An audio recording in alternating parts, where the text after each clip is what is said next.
So I think today it's going to be the last sort of ordinary lecture I will give you. So after this lecture you will be experts in open foam and CFD. It's always nice to have on your CV. Now I had planned to go through the final tutorial how to modify a source code, how to recompile it, make some changes and recompile it, make your own version. Sadly, or luckily for you guys, it doesn't work. And the reason it doesn't work is not any errors with OpenFOAM. It's the light Ubuntu version that I gave you. We need some utilities from Linux that's not present on the software. So we can't really do it. So what I'm going to do is just simply show you what we are talking about here, so that you can be aware of it if you in a future date want to change the source code. It's possible, and not even possible, it's even made prepared for users to actually change the source code and program a little bit yourself. So they have done it in a very nice way, I would say. This is a PDF file that you will find in this last tutorial from the lectures. That's then we are not going to go through, but I just wanted to show you some points here.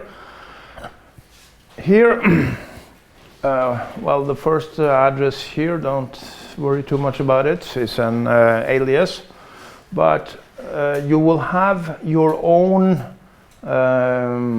folder with copies of the source code, the original source code. Remember, when you install OpenFOAM, at least the normal way, you will have the binary files somewhere on your hard drive, on your system. And a binary file, that's an execute file, you can't really look into it. It's just 0 and 1s, and only a computer can understand it. But it can be run. But of course, that one is something that you would not like to destroy. If you mess up your own program and destroy the original, then you're lost. Then you have to install OpenFOAM all over again. Not fun. So what we do, we have our own sort of working folder. We create it here. And then we copy the solver that we want to play around with, that we want to change. So here, as an example, they have copied the piece of foam into this working area that we can play around with. So now we can sort of reprogram. One thing then is vital, is essential. When you make a copy from the original, you have a file, it's called make/files. Inside that file, it's only 3 sentences, but you have this sentence reading execute equals, and then the address. This is now just as an alias, but the original, it doesn't have the user here. It reads foam app bin, meaning the original binary folder where OpenFOAM will store his original execute file. So if you don't change this one, you're going to destroy the original. Very bad idea. So you have to insert user here. That's essential. If you forget that, you will destroy the originals.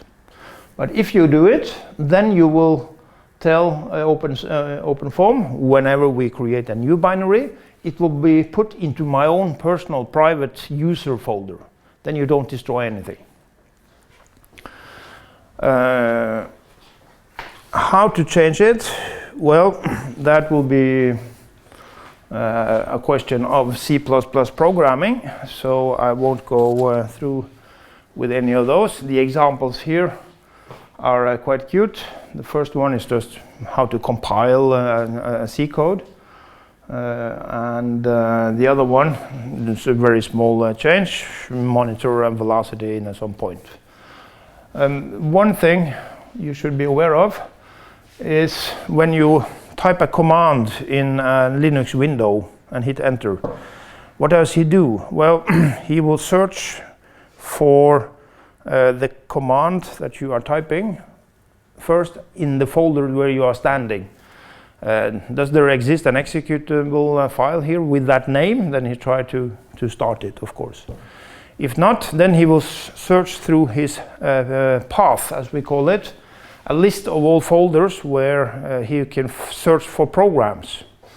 And then if you have created your own version of OpenFOAM, then you have two. You have the original and your private.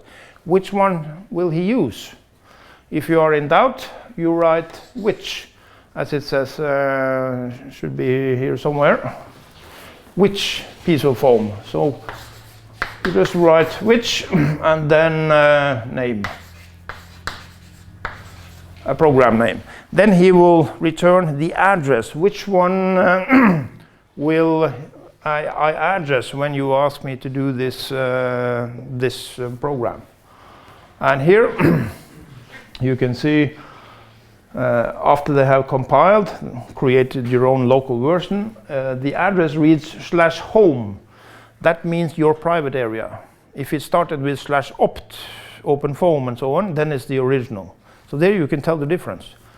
So that's this which command. Very, very smart just to check which one are we actually using. When you do changes and you compile, you use a utility called Wmake. It's a very smart one because here, operating in C++, I don't know how many of you have experience there, is not the easiest programming language, very hard for beginners. And you will have a whole bunch of files, libraries, that in the end has to be linked together into one executable file. Very, very tricky. But with, with this tool, Wmake, then he will sort of do all the logic for you. He will also check all the source files, the source code, and see which one has been changed. If none of them has been changed, then there is no need to create a new executable. He will find it out, and then he will tell you everything is up to date. I don't want to do anything. If you change one single file, he will compile that file only, and then link it together into one new executable. So he will sort of organize this for you. You don't have to worry about all the logic involved in creating one executable. So make, or here Wmake, that's OpenFOAM's own version of Make. Very, very smart indeed. So the other example, modifying IcoFoam, and they have, in this example, modified it by saying that in this square cavity test case, I want to monitor the velocity at some location inside the cavity. They have chosen the bottom left corner. So what you then do, you have to add some C++ source codes into IcoFoam. And it's not that many sentences. Yeah, I won't go through all this. You have to program a little bit here. And in the end, then you will have an output of finding the monitored values. But you see the syntax in the source code. Not easy to understand all this cryptical C++ language. So if you are going to do some programming of your own, be careful. And normally I would say you find maybe a subroutine, you find some piece of code that somebody else has made. maybe a special version of a wall function, or you have to look into some strange forces or whatever. Then you find the source code somewhere, copy it, and then you can easily implement it, compile it into, into your own version. So what's missing now in your version of Linux, the reason we can't do this is that this Wmake, as I said, depends on, or he uses the standard Linux utility make, but that's not part of the light Ubuntu that I have given you, so you can't do this. Okay, that was how to modify a source code. I won't say anything more about this. Any question here? No? So if any of you during the project now are going to have to say you have to do some changes in the source code, you have to compile your own version, then ask me, I can help you how to do this.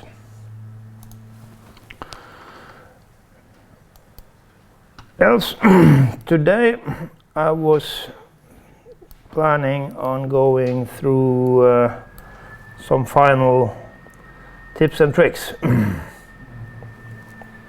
Yeah, we can use this one.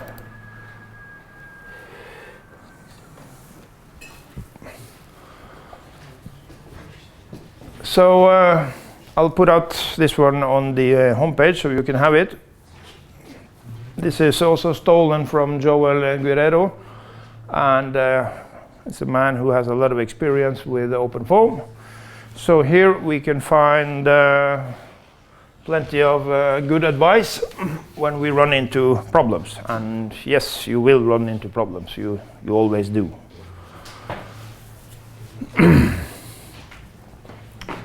We have, well, it's a lot of issues that he addresses in this tips and tricks. The overall say the most important part, at least that he claims, is always mesh. The mesh must be nice, smooth, beautiful. So a good mesh, you have the chance of success. A bad mesh, you can forget the whole thing. So he's very, very keen on having a good mesh. And how to have a good mesh? How do you know when the mesh is well, when it's good or not? You have one tool, it's called the CheckMesh. So this is something you always should use, especially if you import mesh from somebody else. CheckMesh, he will first of all just see that the mesh is actually functioning, that it is working. But also he will investigate non-orthogonal angles. If the sizes of one cell to the next one varies a lot, the grid is not smooth, the mesh is not smooth, he will give you warnings. And of course, if there are errors, then you will have to change it. If you have warnings, maybe you should change it, but you don't really have to. You can still get a solution, but it's not recommendable, at least not from Joel here. So CheckMesh, very, very good indeed.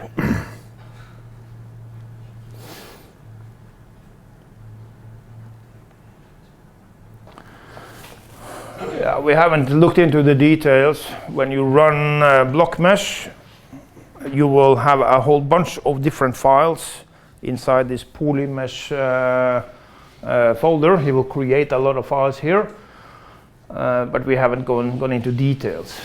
Now here he says the CheckMesh, if he finds any errors, then he will actually list what exact phases are we talking about. Now it can be hard to understand all these messages because typically they will just be numbers, and the numbers can be a little bit arbitrary. A number meaning one corner point in your entire mesh system. And when you set up the corners, you can do that in random order. You don't have to do it in any logical order at all. Meaning it can be very hard to understand these numbers.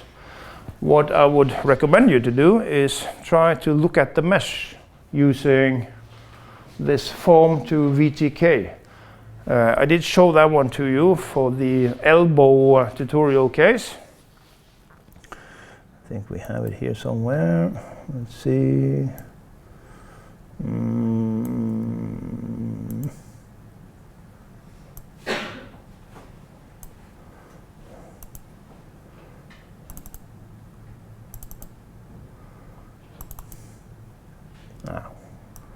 Not that one.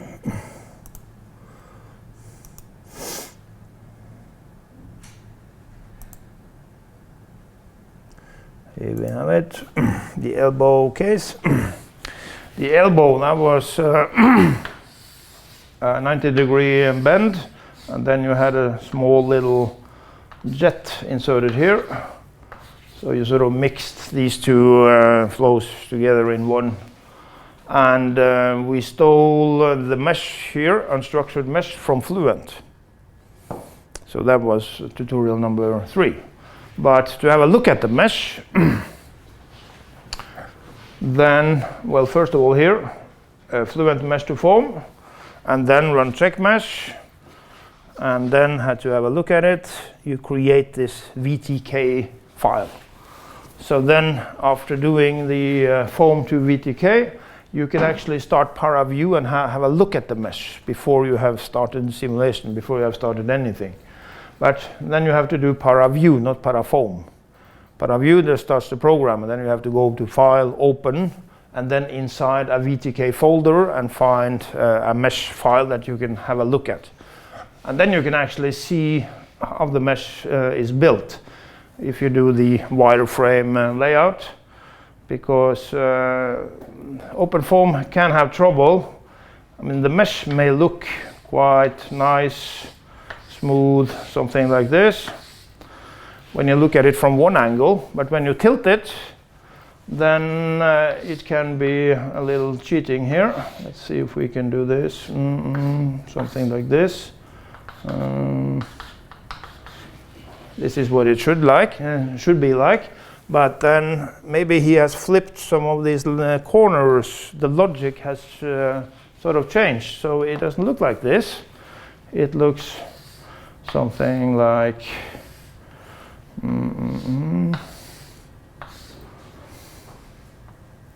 say we do something like this.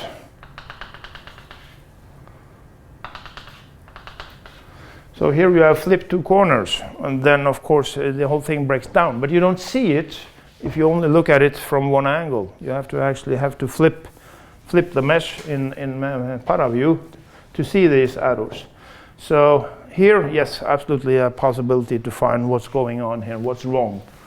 So use VTK, use wireframe. That's a good idea.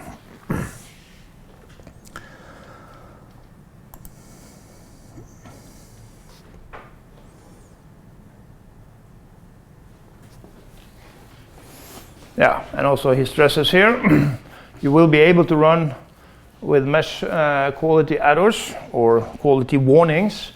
So you have a high order of skewness, strange aspect ratios or high aspect ratios, one volume, one cell, very different from the next one. Shouldn't change more than 15-20%, something like that. Yada, yada, yada.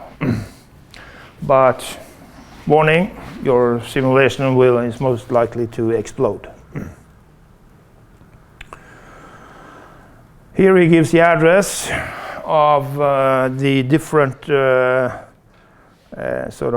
thresholds that has been programmed into the CheckMesh.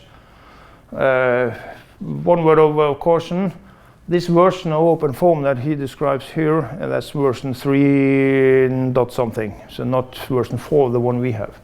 But I don't think there are much changes. I haven't checked everything, of course, but just be aware. So there, yes, you can see what they are talking about. When you get a warning, then you have some limits here. Not that you should change them, of course, but well, you could if you like. Renumber mesh, that was essential actually for this case here, if you can remember. Renumber mesh, what does he do? Well, he will organize the equation system for you based on the mesh. When this mesh was originally made by Fluent, then he had a lot of triangles here. Just make some of them.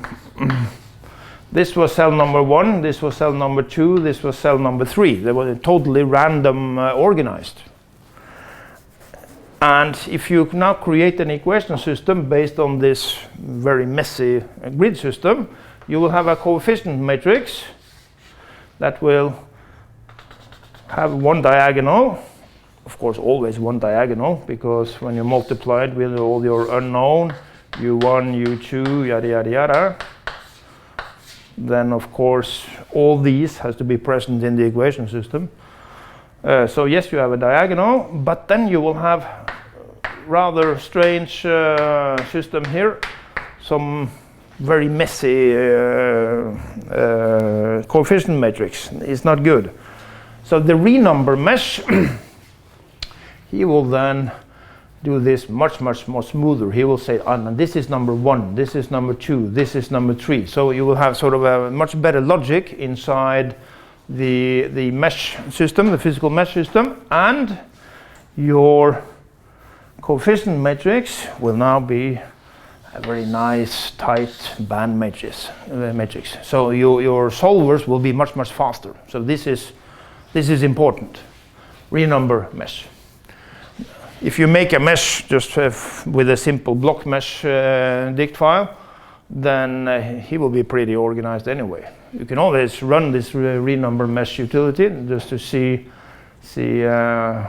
how if he does any performance, because what he reports is the bandwidth in your coefficient matrix. How many bands do you have here? And if I recall correctly, from this elbow mesh, the original was, how many was it? Several hundreds, or 100 and something. Very many at least. After the renumber mesh, it was smaller than 30. So he had really narrowed the bandwidth in the coefficient matrix down. Very important. Yeah, garbage in, garbage out, that's something that you should be familiar with when it comes to programming. Boundary conditions. Yes, of course, we need boundary conditions. And physically realistic, of course, should we represent the physics involved. But don't put the boundaries close to, say, important areas. Like for this problem here, for instance, one high-speed jet entering this bend. This will typically be a very critical area. So the boundaries, now it's here, here, and here. The inlet outlet, pretty far away from this area. If we had done it like this, for instance, and said, okay, I want to have the inlet here. That's not good. Very close to the, say, the interesting place. Here a lot of things happen, very high gradient in a narrow limited space. So get the boundaries away, far away from that area, much better.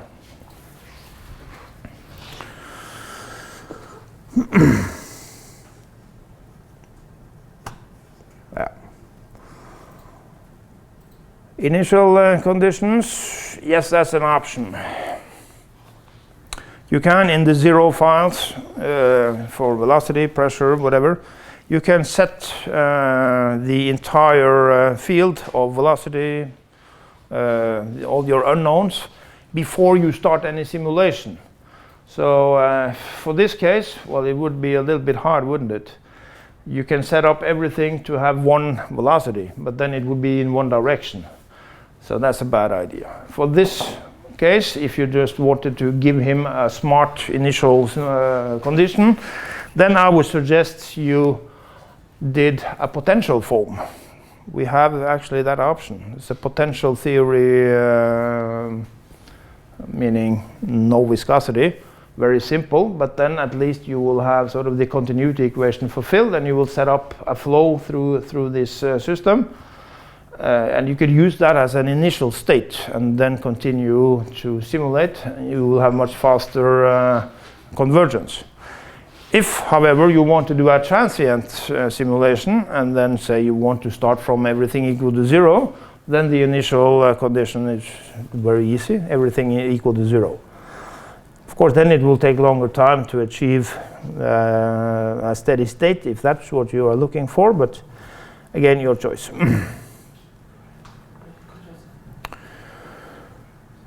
Yeah, I won't stress too much with this. When you want to do some changes during the simulation, yes, you can do that. But then remember the control-dict file. I don't think I have any. You have the keyword runtime modifiable. That's essential. If you set that one to yes, then you can change the rules during a simulation. I mean, you can't really change if you hit the run button and then the computer starts to calculate, then you can't do anything, of course. But you can, in the control-dict, say that simulate from time equals 0 to time equals 10 seconds, for instance. Then you have a first simulation. And then you modify the control-dict to say that start from, not from 0, but start from latest time. Then he will use the situation after 10 seconds as an initial state and then continue to simulate. And then you can change things like viscosity, turbulence model, the schemes, the different solvers in this FE scheme and FE solution files. You can do a lot. You can modify during simulation, meaning not during one single simulation, but you have several simulations for the same case. So you start and stop, and then you start again from where you stopped the last time, and so on. So yes, it's possible to change during say one big simulation, but just remember this runtime modifiable has to be set to be yes.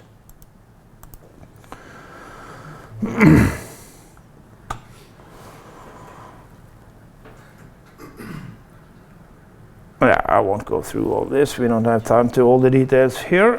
Discretization schemes. This is also something that he stresses a lot here.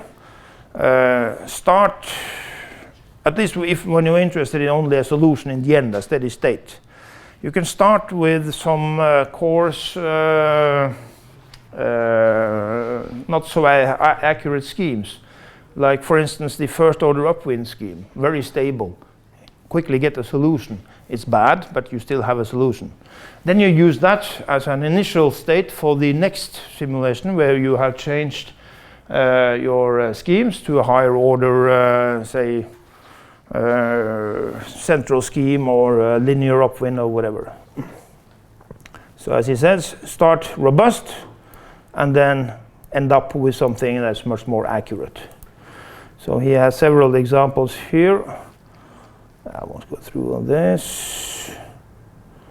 So here you have one, for instance, very robust, but way too diffusive. So here you see Gauss upwind. This is the first order upwind scheme, both for all these convective terms that you have in our equations. Here also with an omega and k, so obviously the turbulence model and the effective viscosity as well. So, okay, just to have a quick and dirty solution. Yes, you can do this, but you should never report that solution. It's, as it says, way too diffusive. But it will be very fast to obtain it, very easy to get it. It would be very stable. And then you can change this scheme. Now we have a linear upwind. Linear upwind, that's second order accurate, so that's much better. So as he says, accurate and stable. So this one is quite okay. And you have an even higher accurate scheme here. Now it's getting more oscillatory. This linear, that's the central space scheme. And remember, that one was rather touchy and rather jumpy. He can explode quite easily. But if he has a good initial state, then he might succeed.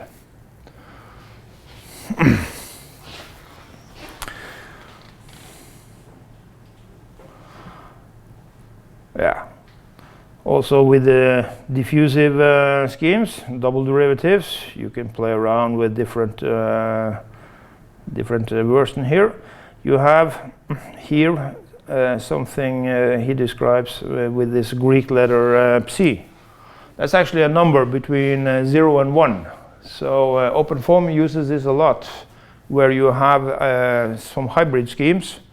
You take, say, 30% of that scheme and then 70% of another scheme. That means psi here will read 0.7. So this psi value here, if you want to have some correction for a bad mesh, yes, you can use this one. But if you have a very good mesh, okay, then you just use 1. Then you don't need any correction for these non-orthogonal grid lines.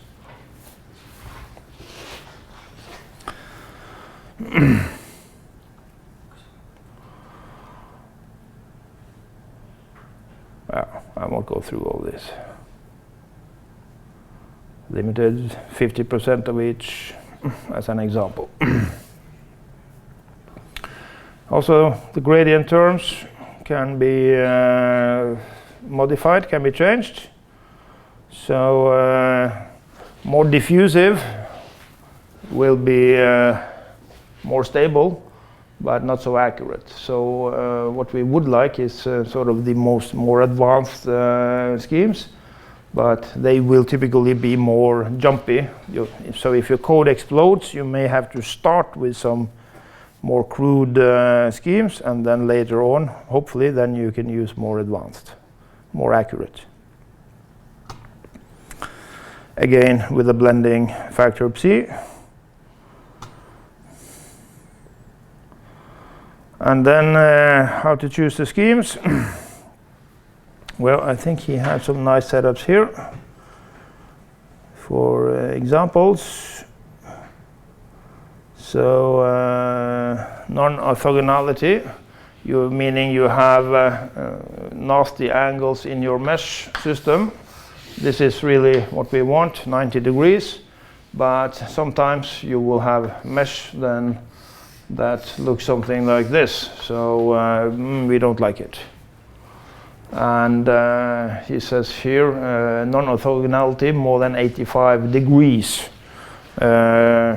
meaning 85, I think that then is this angle.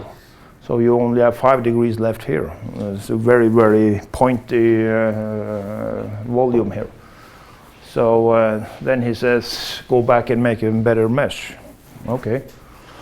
If you have to do it, yes, you can, but then you have to sort of choose your schemes accordingly to be stable enough to handle it. Yeah, not so non-orthogonal, 70 to 85, different values, and then 60 to 70. Even better, and so on and so forth. Between 40 and 60, then you hardly need to do any adjustments at all.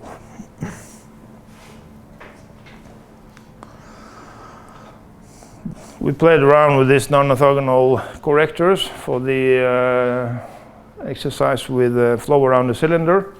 So there you were to play around with 1, 2, or 3. just to sort of make up for the errors that will be introduced from your skewed mesh.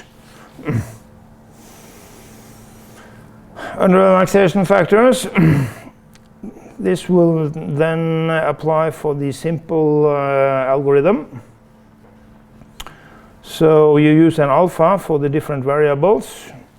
Smaller than 1, meaning under relaxation you sort of slow things down. Bigger than 1, that was the over-relaxation. If you can recall the successive over-relaxation algorithm, omega, as we called it then, not alpha, should be between 1 and 2. And actually, if you had a big problem, many unknowns, it should be very close to 2 to speed up the convergence rate. But with a coupled nonlinear equation system, things will easily explode. So then you have to under-relaxate. So you can set these values. Let's see if we had some examples like this. Relaxation factors can be specified in the FV solver file. So typically you will have different values depending on the different unknowns. Pressure, only 30% taken from the adjustments for every iteration, while the velocity you use 70%. What these numbers should be? Well, if you have problems, then you might reduce them, going down to only 10%, for instance.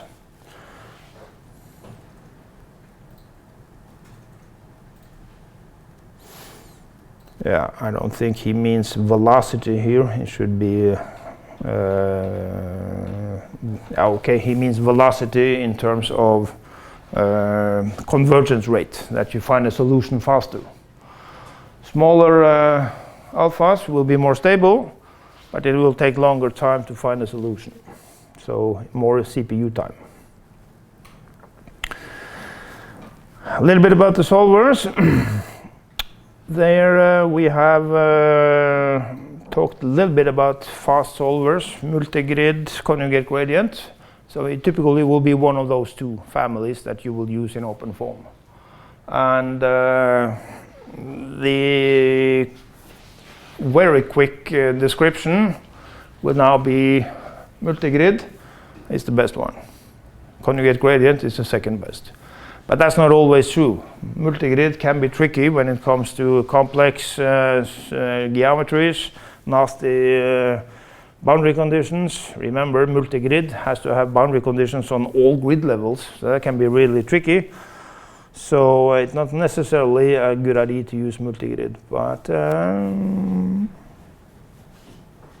he sort of recommends it here normally for most cases, at least for the pressure equation using multigrid. Then here you have to specify a whole lot of things. Tolerance, relative tolerance, what kind of smoother do you want? A smoother here, if you can recall the multigrid, you had to sort of get rid of the high frequent noise on all the different grid levels. So you have to do a couple of iterations. And here, simple Gauss-Seidel was chosen. And here, number of iterations when you go down from fine to coarser and coarser meshes, and the number of iterations when you go the way up again. So these numbers you can play around with. Cache agglomeration, agglomerator, I have no idea what these are. So be my guest, play around with them if you like. And number of cells on the coarsest level, that he will use coarser and coarser mesh systems until he has a system with, say, less than 1,000 cells. So there you could decrease that number if you like, but I don't think that's the point. So he starts typically here, setting the tolerances quite crude, and then after having a solution that's sort of tending to make more sense, you can tighten these numbers, make them smaller and smaller to have a more accurate solution.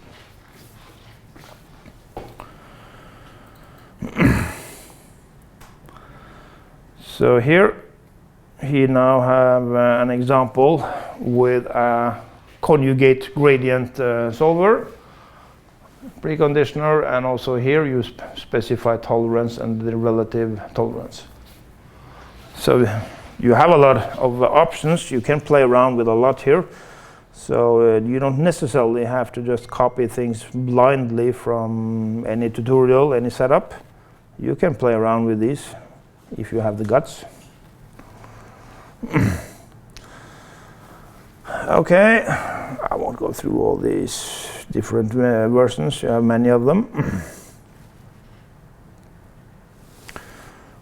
But we had some final points I wanted to show you. Yeah, this is also something that you should be aware of. For this elbow case, we were only interested in the steady state. Then we don't care how we get there. It's only a question of getting there fast as possible to save CPU time.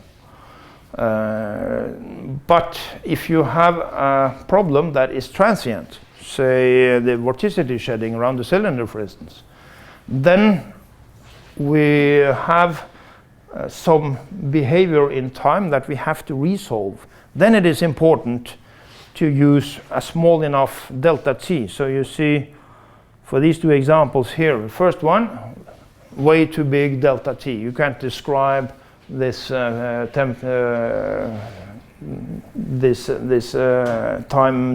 change at all. Here, at least a little bit better, but still quite crude time steps, I would say. And with some of these solvers that we have, that we can choose in OpenFOAM, you are allowed to, at least in some of them, to take very big time steps. If you can recall a fully implicit scheme that was unconditionally stable, you could take a time step of 1 year. It would still be stable. The answer would be totally stupid, but it would still give you an answer. So know what you're doing. Know what you're doing. If you want to resolve the time, then be dead certain that you have small enough time step. So here you have one tool that is to check the Courant number. The Courant-Friedrich-Levy condition should then be smaller than 1. That was sort of the easy stability criterion that we found. But on some of these solvers, he can actually survive with Courant numbers bigger than 1. So here is up to 5. And as he says, he has experienced, he can even get a solution with CFL numbers up to 40. So these solvers, Pimple, also Piso, will be a little bit more advanced than the classical solvers that we use for stability control. So they can actually survive with a CFL number bigger than 1. Whether you should trust the solution, well, that's another question. So check your Courant number, and if it's way bigger than 1, I think you're in trouble. It might be stable, and the code might report everything looks okay, and the residuals are small, but your answer may be way off. So then use a smaller delta t. You have, that should be listed here somewhere. Yeah, in the Pimple solver, it can be set up, instead of specifying a delta t, you specify the maximum CFL numbers. Then he will automatically change the time step so that he will be around this maximum CFL number. So he calls this a cool feature. I would be a little bit careful with that one. I have experienced simulations that seems to be starting quite okay, and is running and running and running and running. And he's running forever. And then if you freeze it, you will then see you have a delta t of 10 to the power of minus 10 or something stupid. So he has then reduced delta t to be so small that actually nothing is happening, and it's going to take forever to get a solution. So if you switch this on, or if you use Pimple, be aware. You should check the printout that the time actually is increasing in a normal pace, that he hasn't found a delta t that is close to 0. Then it's going to take forever. Let's see, one more thing I should show you here before we stop. That should be, yeah. Again here, Crank Nicholson, you can use here a blending factor to be somewhere from the pure Euler scheme, first order, to a second order Crank-Nicolson. Also an option. Convergence. Now this is something that we have to address. When you check the residuals, then they might look something like this. Now remember a residual. What's a residual? You write your equation on the form equal to 0. So like for the Navier-Stokes, for instance, just take a couple of terms here. du dx, and then you'll have plus 1 over rho dp dx, and then minus viscosity double derivative equal to 0. So just some of the terms. And then you try to find a solution, and then you insert your numerical version of all these derivatives and all the values and see, do you get 0? No, you get what's called a residual. And then is this big or small? That can be a little bit tricky. Remember, this equation reads equal to 0. You can take this equation and multiply it with 1 million. It's still the same equation. But the residual will be 1 million times larger. So don't trust these numbers, what they actually physically mean. They don't mean anything. The important thing is, do they get smaller and smaller? So it's this behavior in time that we really want to have them reduced. Here you have a transient code. So you start for each delta t, each time step, you have some initial residual which is quite high. But then you will have, during one time step, several iterations. I mean, he has to find a solution at every time step. So he has a lot of work to do within one single delta t. So here he now manages to squeeze this initial residual quite low, and then he jumps to the next time step, and then he jumps up again. Say you have, or you believe you have, a steady state code. So we do it like this. Now we are just seeking the steady state solution. Okay, we still have a residual, and we want to have this one as small as possible to find a good solution. But you try and you try and you try, and he will never be small. He doesn't like it. He can't be small. What's wrong then? Well, then it might be the answer that you are actually missing a term here. So it's not physically possible that the sum of these terms to be 0 alone. You needed this temporal term to make the equations be complete. So that could be an idea. If you have a problem with a steady state code, switch to a transient code. That's a good trick. I go a little bit over time here, but almost finished. He will recommend not looking too much for the residuals. Of course, they should be small, but you never know how small they should be, what this number actually means. But at least keep half an eye on the values. You get the printout for every iteration. What he suggests is you find a physical quantity that you monitor, like the forces on the cylinder, for instance. Average mean velocity through a pipe system. You find some quantity that you sort of have a more physical understanding of, and then you plot that one as a function of time. You sort of have a look at that, and yes, then he can initially be rather crazy, rather off, but then he should level off to a constant value.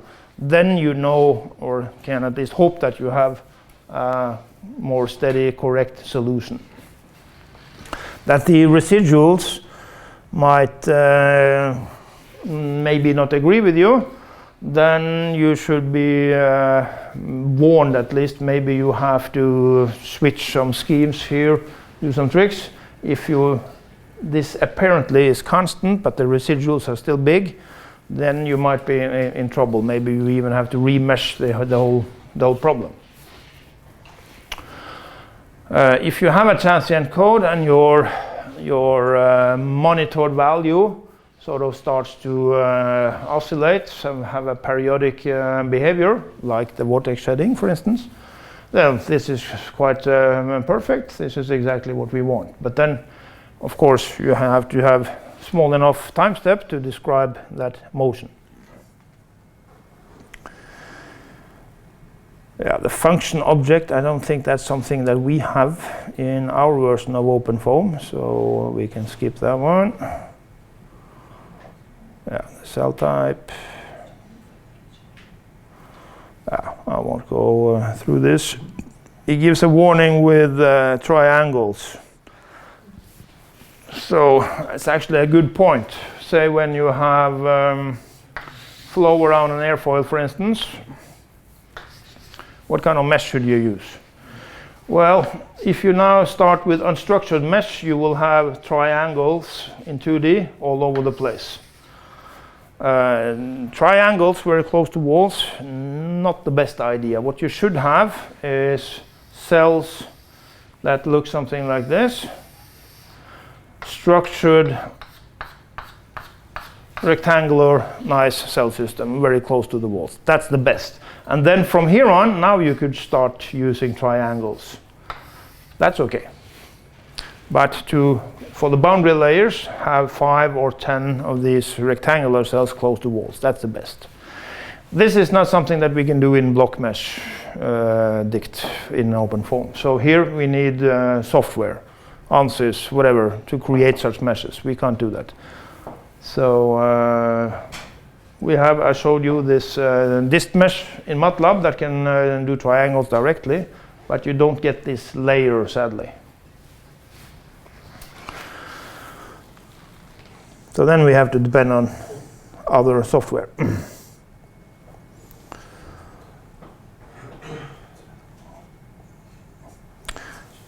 My simulation is always exploding. Here you have a whole list of nice tricks and what to do. So definitely something you should be aware of. Function object, as I said, this you can forget. I don't think it's valuable.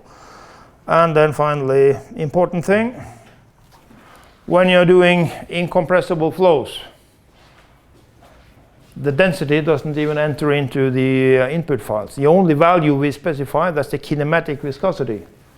We specify this one, and this one is given in meters squared per second. So you don't have any kilos in the equation system. I mean, this is the dynamical one. This one is given as kilo over meters second. But then you need the density into the equation system. So what they have done is that the pressure here, that's actually the real pressure divided by the density. So if you want to plot the pressure afterwards, the real pressure multiplied with the correct density. Yeah. And the final one, of course, you don't do CFD unless you know the theory behind what you're doing. Any questions? Then we take a break.